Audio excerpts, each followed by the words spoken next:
whirring hard drives, clackety keyboards, and CRT monitors. Ah, the sounds of spring.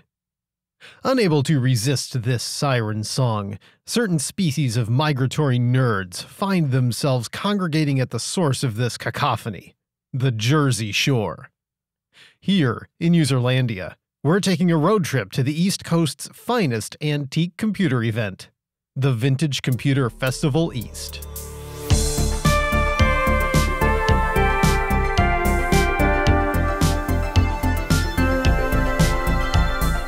Ah, New Jersey, home of the Devils, Bruce Springsteen, and Rum Ham. My last visit was back in 2021 for VCF East. After missing the 2022 event due to a scheduling conflict, I cleared my calendar to attend in 2023. I enjoyed the vibe of the 2021 show. Check out userlandia.com for my review, and a 5-hour drive from my home base northwest of Boston is reasonable for a long weekend getaway. Driving to the show makes it possible to buy or sell big, bulky computers that won't fit in a carry-on. With a car packed full of hardware to sell in the consignment hall, I set my course to the Garden State and hopped on the highway. VCF East's usual venue is the InfoAge Science and History Museums in Wall, New Jersey. Not much has changed since my last visit, and the same rooms, save for one, played their same roles. Hundreds of antique computers and the people that love them congregated in these halls over the course of 3 days. With exhibitors that exhibit, vendors that vend, and consignments to consign. So let's dive into the highlights, lowlights, and LED lights surrounding VCF East. Exhibits and vendors. Flipping through the show booklet or scrolling through the VCF website reveals an impressive slate of exhibitors and special guests. Keeping a show fresh and attracting new visitors without sacrificing its soul is a tough job, but the VCF crew is up to the challenge. By selecting broad themes like computers and education and keeping computing alive, the team fostered a museum roadshow vibe. Saturday and Sunday promised over 40 tables of exhibitors and vendors across 3 halls. Some familiar faces returned, while others were new to the show. One thing I appreciate about many of the exhibits is that they're not just static machines on display, but active demonstrations of what the computers can do. The first hall was a wonderful microcosm of the entire show. Dan Fitzgerald's Making Music with the Macintosh featured a Mac Plus, SE, and Mini, running various MIDI and DAW apps. You could compose and record your own digital music and take it home with you, thanks to a giant Tascam mixing board. Across the room was Tech Dungeon, selling some Commodore equipment and accessories, like their Freeloader 64 cartridge. For $25, the Freeloader 64 gives you a system monitor, enhanced DOS, a reset button, and fast load functionality. Maybe I'll write an in-depth review of it in the future. Next, Eli's Software Encyclopedia had hundreds of boxed software titles for sale. 3 for $20? Sounds like a fair deal to me. Commodore 64, Apple, IBM, and Amiga titles were on hand, many still in their shrink wrap. Phoenix Retro Systems had a very interesting booth, demonstrating their F256K modern retro computer. It's a system powered by a 6502 family CPU and its own custom Tiny Vicky video system. It's the first I've heard of the project, and I liked what I saw. A Fire Emblem-style demo will always catch my eye. Rounding out the room was Cosmic Void, selling some very cool retro hair dye and computer-themed accessories. The next room offered even more systems to play with. Want to read and punch some paper tape? Corey Cohen's got you covered. Vlado Vince's collection of Eastern European micros gave a glimpse into a world of computing that many of us hadn't seen. A magnetic core memory demo reminded us of what life was like before DRAM and SRAM. The 1-2 punch of the unseen world of PowerPC and Workstation Overload featured many expensive machines I only read about back in the day. Alpha, PowerPC, PA RISC, and more were on tap to show that Intel wasn't the only game in town. Eric Rangel's booth displayed Apple computers used in education back in the 80s. The centerpiece was an Apple IIGS wired to a MIDI keyboard running Music Tutor software. But just as important was a 2C running Broderbund's Science Toolkit. Live experiments ran all weekend thanks to working sensors monitored by the program. The role of Macs in education and edutainment were well represented on the northern half of the hall. Peter and Heather Fletcher's exhibition on the Living Books CD-ROM series was a nostalgia bomb for people like me, who grew up on the cutting edge of multimedia. Across the way was the Macintosh Classroom, a series of Apple computers running learning software and common educational apps. It was like being back in a 90s middle school computer lab, when Apple was the principal computer in American schools. Southeast Pennsylvania's Kennett Classic Computer Museum was on the road here at VCF.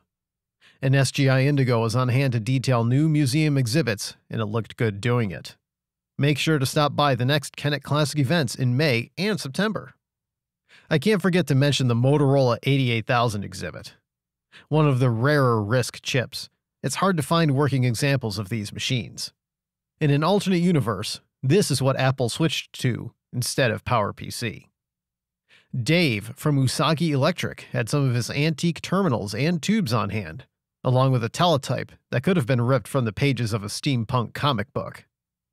The other main exhibit hall was jam-packed with even more variety. It also had its own array of workstations, featuring 50 years of Unix by System Source.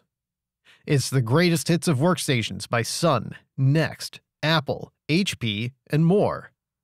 An Apple Workgroup server running AUX, a B-box that seemed a little out of place, and SGI workstations rounded out this colorful clique.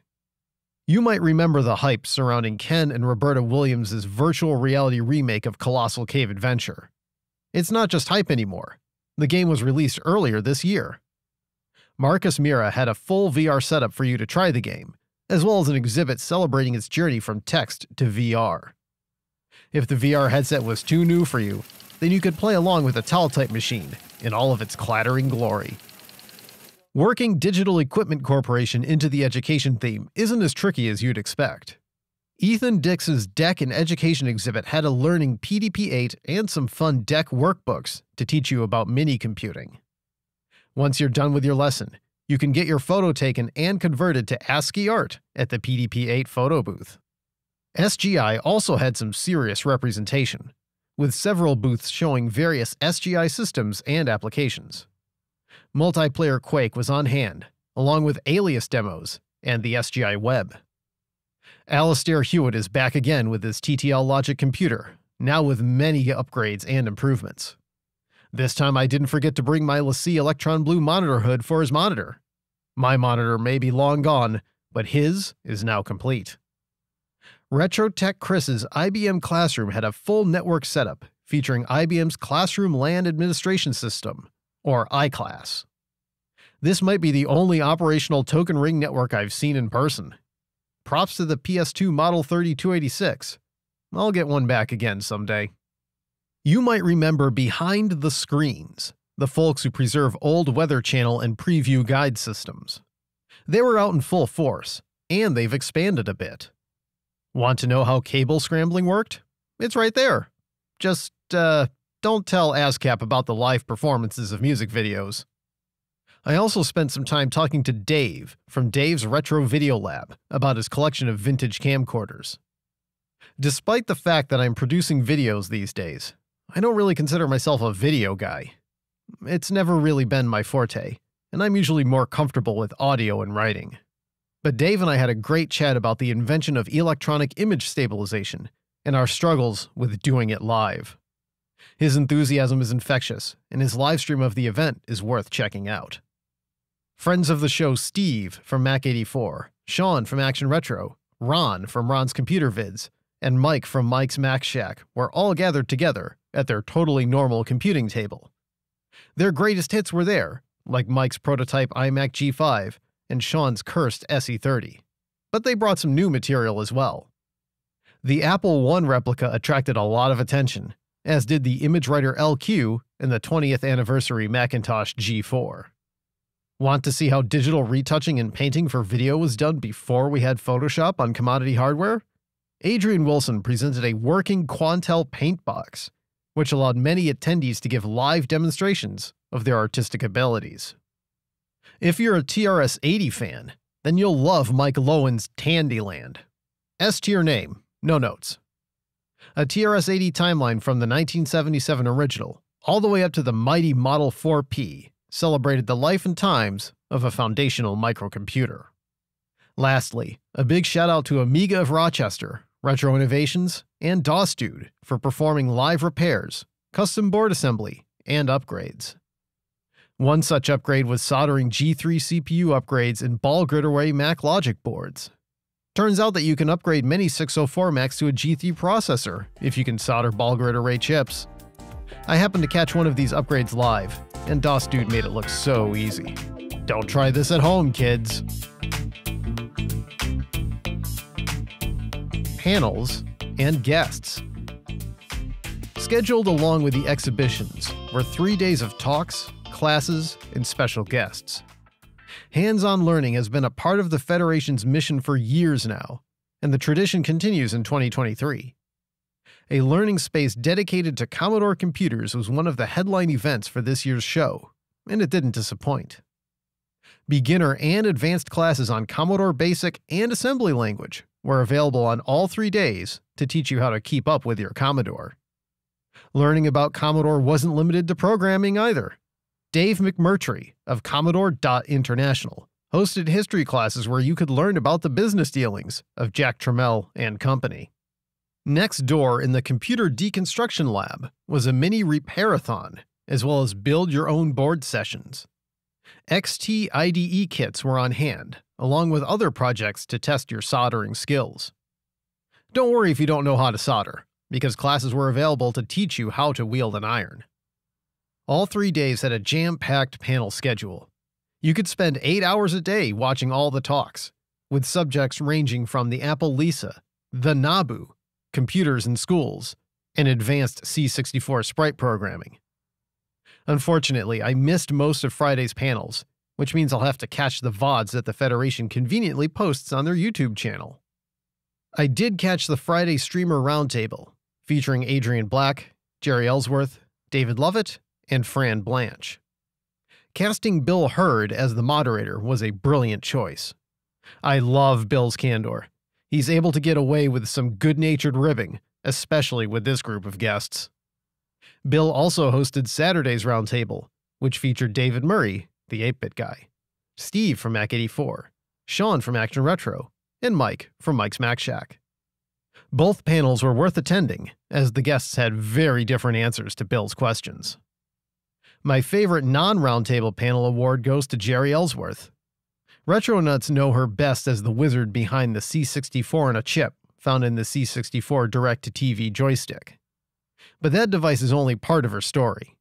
She told tales of her time as a computer shop owner, race car builder, and augmented reality startup CEO. I highly recommend checking out the VOD once it's live. Consignment. One of the big draws of VCF East is the Consignment Hall. It's open to anyone willing to schlep their stuff and fill out a form. It's like stepping back in time to an old computer store, which means you can see some seriously cool stuff. At previous shows, I've arranged some trades ahead of time with other attendees, but this year I decided to try my luck as a seller. Overall, the consignment sales experience was excellent, with only a few minor hiccups that were handled by the VCF team. Life as a seller starts with signups. Back in 2021, you had to list your items for sale on a paper form. 2022 overhauled the process by introducing an electronic inventory system and barcode price stickers. This carried forward to 2023, and it was a pleasure to use. After sending an email expressing your interest in consignment, the staff replied with a Google Sheet linked to their inventory system. All I needed to do was itemize my items, proclaim my prices, and quantify my quantities. At check-in, the staff printed out a string of price stickers using that spreadsheet data. When the barcodes are scanned, the point-of-sale system looks up the price and seller info. This makes tracking who sold what and how much they're owed a breeze. Checkout and payments are handled by VCF staff, saving consigners from babysitting their wares. Not that I would have been able to babysit anyway. Unlike 2021, which hosted the consignment in the large open hall in Building 9010C, 2023's consignment was in the 2 adjacent cafeteria rooms. Apparently, this is because that hall is under renovation. These smaller, cramped quarters meant a maximum capacity of 25-ish people, and that meant a long wait just to browse. If you weren't in line first thing in the morning, then you were going to miss out on some of the unique items for sale. Being a consignor also grants some advantages as a buyer. After bringing in my items, I was able to browse around and see what's for sale. There were some legit deals on those shelves. I bet this $100 A600 was bought by the first person in line. But what caught my eye was a Compaq ProLinea 433. If you've read my Computers of Significant History about this machine, you would know why I'd want it. $70 was a reasonable price, and I knew I had to get in line early to have a good chance at buying it. I joined the line on Saturday at 8:30 a.m. in preparation for a 9 a.m. opening. By any reasonable measure, I had a decent spot in line, and I was in the room by 9:30 or so. Fortunately, nobody had snagged the ProLinea, so I was able to bring it home. My buyer's experience was painless. A square cash register meant customers could pay with cash or cards, and the barcode scanning made checkout a breeze. The easier it is for people to buy things, the easier it is for consigners to make money, and the easier it is for the show to earn a 15% commission. There were hiccups and adjustments, of course. Most were born from good intentions. The free pile was originally located in the corner of one of the consignment rooms. Between the crowds and issues with checking receipts, it was eventually moved outside.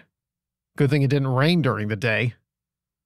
This change wasn't immediately obvious, since there was no signage or announcements, but consignment staff informed people when asked. Another inconvenience to shoppers was a perk for others. The consignment hall closed for an hour or two to serve lunch on Saturday. That's because lunch was served from inside the hall. I believe this food service is in partnership with the JROTC or something, as I saw volunteers serving various foodstuffs from the larger consignment room. I overheard grumbling from various attendees about this, and I see both sides of the argument. On the one hand, offering lunch for sale is a great idea, because there's not much around for food, unless you want to give up your parking spot and drive off the campus. On the other hand, the crowd was enormous, and losing a chunk of the day to browse and buy might have messed with your availability for shopping. Still, VCF did what they could within the constraints put upon them. An outdoor food tent for the volunteers, or a food truck, would be a good idea. I also didn't really like the idea of food mixed in and around stuff for sale, but as far as I know, there were no spills or disasters. I did have one consignment problem during the weekend. One of my items for sale was a Sun Ultra 10 workstation with various accessories included. Sometime on Saturday, the matching keyboard and mouse disappeared. I only noticed this late in the day because I was busy at panels and couldn't really check the room due to the long lines.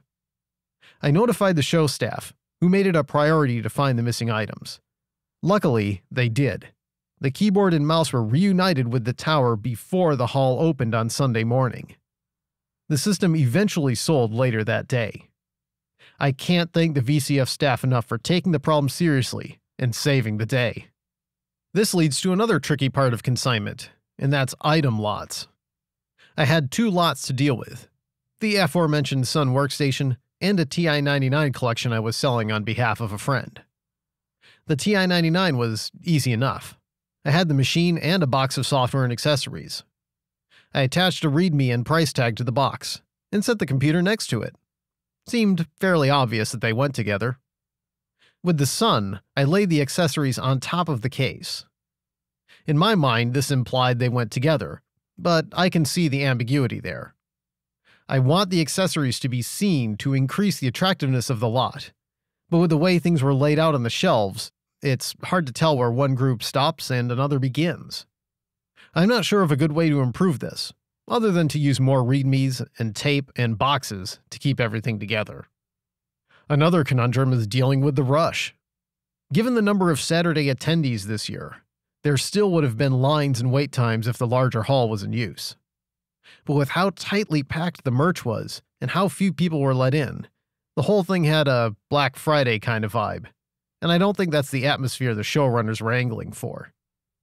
I hope there isn't an escalation of either camping or backroom dealing in our future. That said, the lunchtime break did have one benefit. It cleared out the line, which reset the vibe of the room. My other points about consignment are more towards fellow sellers and, to a lesser degree, buyers. I've done a lot of conventions where I've tabled and sold things, and the key to making sales is knowing your audience. I saw a lot of Mac Pro towers, and the vast majority didn't sell. Odds were that they were asking for too much money, but let's be honest, people aren't going to the show to buy 10-year-old Xeons. Haggling was an option, but that required getting contact information from the volunteers. I bet most buyers didn't even know haggling was an option.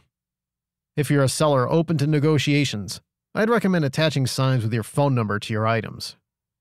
Most consigners who wanted to cut prices opted to update their spreadsheets and print new price stickers on Sunday morning.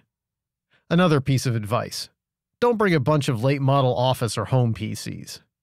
They might be useful to somebody, but it's not in the spirit of the show, and it's no surprise there were still a bunch around at the last call. I saw a lot of plasticky Pentium 4 Dell towers and late aughts HP boxes from various sellers. Now, I know a decent number of them sold, but the leftovers implied that supply far outstripped demand. These machines have very little collectible value at the moment. Of course, we said the same thing about Pentium MMX PCs a decade ago. Just give it time. What about pricing? Most of the gear ran the gamut from bargain to expensive, but fair. I think the most expensive item was an Amiga 4000 tower with a video toaster and some accoutrements, which stickered at $3,000. Yes, that's a lot of money, but given that they're generally unobtainium, I'm willing to allow it.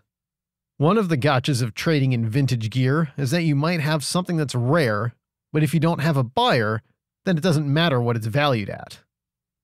The guidelines warned that eBay prices were too high, and I think most people heeded that warning. You also have to factor in the show's 15% commission into your price, which I think is a fair take. Everything sold at the consignment hall benefited the Federation in some way. Not a bad idea for a fundraiser. I think people like using these events as an opportunity to pass gear along to someone who needs it. If you bought something with the intent to flip, you're bad and you should feel bad. That's why I'm glad when good people find a good bargain. A great example is this Macintosh LC575 picked up by Ron from Ron's Computer Vids. It was tucked away with the faceplate off to the side, and the price label listed the Apple ML model number, which most people don't understand. A perfect recipe for being overlooked until noticed by a discerning eye.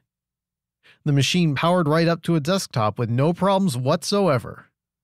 Maybe the person who brought it didn't have an ADB keyboard and didn't know about soft power. Had I seen it, I would have bought it. For only $85, this was an incredible bargain, much like the $100 A600. Good find, Ron. Things slowed down as Sunday wore on. Some otherwise decent machines didn't sell, either because they were spendy or a little niche. Still, I don't think anyone was unhappy with their experience. The only thing of mine that didn't sell was an old boat anchor dual-socket Pentium 3 Dell server, and that was kind of a reach anyway. Getting paid was easy too. Give your name to the staff, they look up your sales sheet and print it out. After signing with your John Q. Nixon, you can request Venmo, PayPal, or cash monies. Oh yeah. The experience. As I wandered around the show, I heard some chatter that their Eventbrite pre-sale numbers were more than triple the previous year. The number for this year was somewhere in the range of 650, and that didn't include at-the-door tickets. I totally believe it, especially on Saturday. The main exhibit halls were crowded with people, and latecomers on Saturday had trouble finding a parking spot. Sunday was considered less busy, which made it easier to explore and spend time with the various exhibits. There were still plenty of people, but it felt far less claustrophobic. What did I bring home from the show, you ask? Unlike VCF Midwest, where I went all out on that next kit, the neat and weird stuff I would have bought, like the Amigas, were all gone by the time I made it into the consignment hall. I picked up the ProLinea and a $3 new in-box compact keyboard, both of which will be featured in an upcoming video. The Freeloader 64 cart was the other tech item I bought. I also bought a few t-shirts, including the C64 one that I missed from last year's show. T-shirts and other VCF merch were on sale next to the consignment register, which also has its pros and cons. Yes, you have to wait in line to get into consignment, but I think it's great for impulse buys. Might as well get a shirt while you're buying a computer, right? What does the future hold for VCF East? Crowd management has to be high on their list. I'm not sure if the growth trajectory will continue like this, but if Eventbrite presales look similar for next year's show, they'll surely make some adjustments. I'm sure having some very popular YouTubers on hand goosed the number, as people around here rarely get the opportunity to meet David Murray or Adrian Black. I heard a few people saying that attendees should really consider some of our other events, like the swap meets. But unless you're within day trip distance, it's tough to justify a swap meet, especially if you're east of New York. If I were to go to the swap meet, I'd have to spend a minimum of 2 tanks of gas, probably $90, $30 to $40 worth of tolls, and a $150 night at a hotel for the chance of finding something interesting. And that isn't even talking about the traffic or the food. There's also no guarantee that there would be stuff I'd want to buy, although I'll grant that the odds are very good. It's a lot easier to justify that kind of expenditure on a long weekend with a lot of events. Yes, consignment and trading equipment is a large part of the show's appeal. But visitors want to see the panels, they want to see the exhibits, and they want to talk to the guests. The Venn diagram of people who would go to the swap meets or smaller events doesn't completely overlap with the VCF crowd. I saw license plates from as far away as Washington. Jury's out on whether they were rental cars. But in spite of the crowds, the lines, and the cost, VCF East was a smashing success. The best part of these shows is always the people. I owe a lot of thanks to Steve, Mike, Sean, and Ron for letting me be part of the Mackin Squad, as I dubbed it. Friends don't let friends take questionable laser printers, even if they're free. I also met some new people and made several connections, which is another important part of these events. Waiting in line could be boring, but it's actually an opportunity to make friends with your fellow waiters. If you're considering attending next year's event, try going for the whole weekend, and not just for Saturday. The VCF team has done a good job spreading events across the 3 days, and I expect they'll continue tweaking their schedules to balance the load. Given the changes and updates they've implemented already over the past few years, I'm fairly confident they can handle the growth in interest and attendance. The Federation staff put in a Herculean amount of effort into the show, and it really does come through in their presentation and enthusiasm. So if you're interested in going to the show, make a vacation out of it, and enjoy everything New Jersey has to offer. Maybe I'll see you there. That's a wrap. Make sure to subscribe to Userlandia on your platform of choice, and read the blog at userlandia.com. Be sure to follow me on Mastodon at KefkaFloyd at bitbang.social. The Userlandia theme song is composed by Space Vixen, who you can follow at Space Vixen Music and listen to their music at spacevixenmusic.bandcamp.com. Thanks for watching, and we'll catch you next time here in Userlandia.